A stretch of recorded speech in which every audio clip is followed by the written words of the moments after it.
Breaking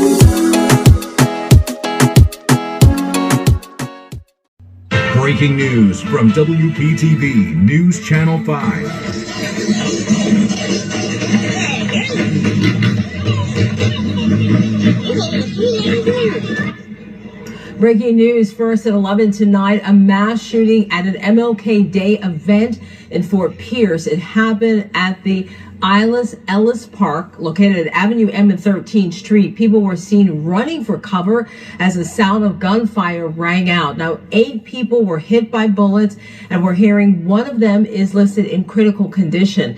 We have team coverage. We begin with WPTV anchor Jay Cashmere. He's live at the scene with what we know so far. Jay?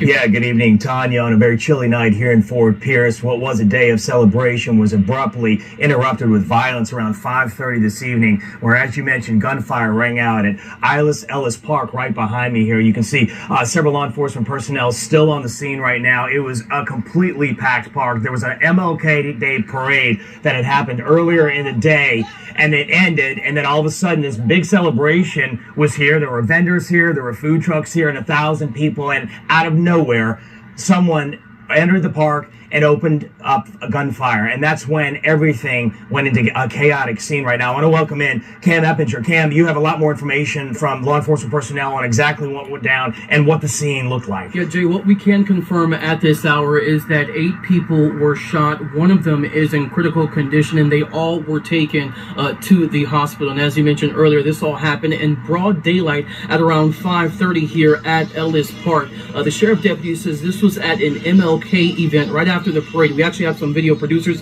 If we can go to that video that was sent in to us from a viewer, you can see 1 minute there's a large crowd that is gathering, and the next minute it's pure pandemonium, absolute chaos, as people are seen scrambling and running in every direction. Now, we also know, in addition to those 8 people, we do know that 4 others were also hurt trying to get away from the scene. Of those 4, we know that one of them was a juvenile. Now, as for a motive, the sheriff deputy, they tell us that this all stemmed from a disagreement between at least 2 people. Now, we do have some sound from Chief Deputy Brian Hester. Take a listen to what he had to say when his deputies arrived here on scene.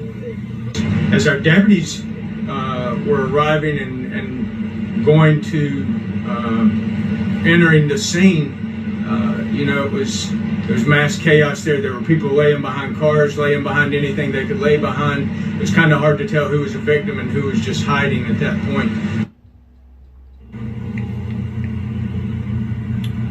Now, back out here live, what we can confirm as far as suspects, police don't have any suspects in custody, but we do know they believe that there is more than one shooter, and they are following up on multiple leads at this hour. But again, a very unfortunate situation here tonight, Jim. Yeah, a terrible and unfortunate situation. Cam Eppinger with that updated information. We appreciate that, Cam. As Cam indicated, just mass chaos. And of course, you can imagine the scene here at 5:30 when 1,000 people were here, and all of a sudden gunshots rang out. There were a lot of families here, and a lot of those families and the victims were taken across town to Lawnwood Regional Medical Center. That's where we find Joel Lopez. He's standing by there with much more on that side of our story and the angles there and those families that are awaiting news of their loved ones. Joel.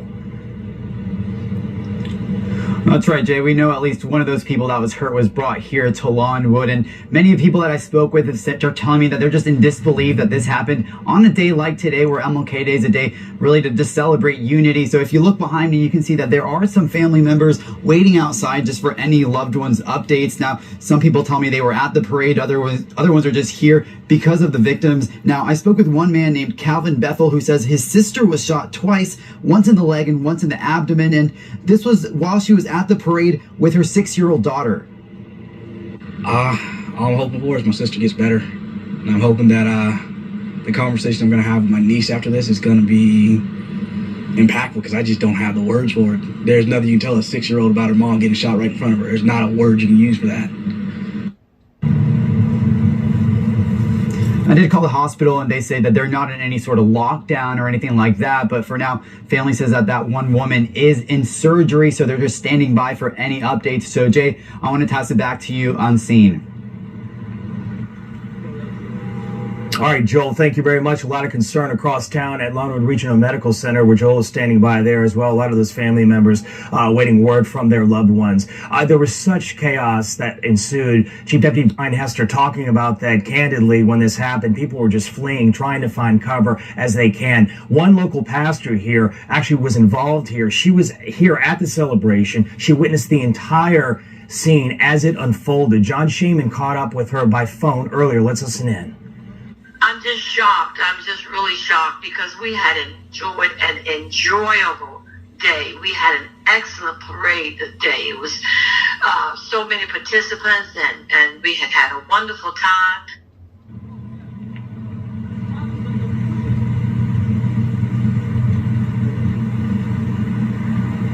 And that's really a lot of the reaction that we're hearing tonight from those who were here. Just the fact that this was a day of celebration, a day of remembrance that ended in violence here tonight. For much more information on this story, just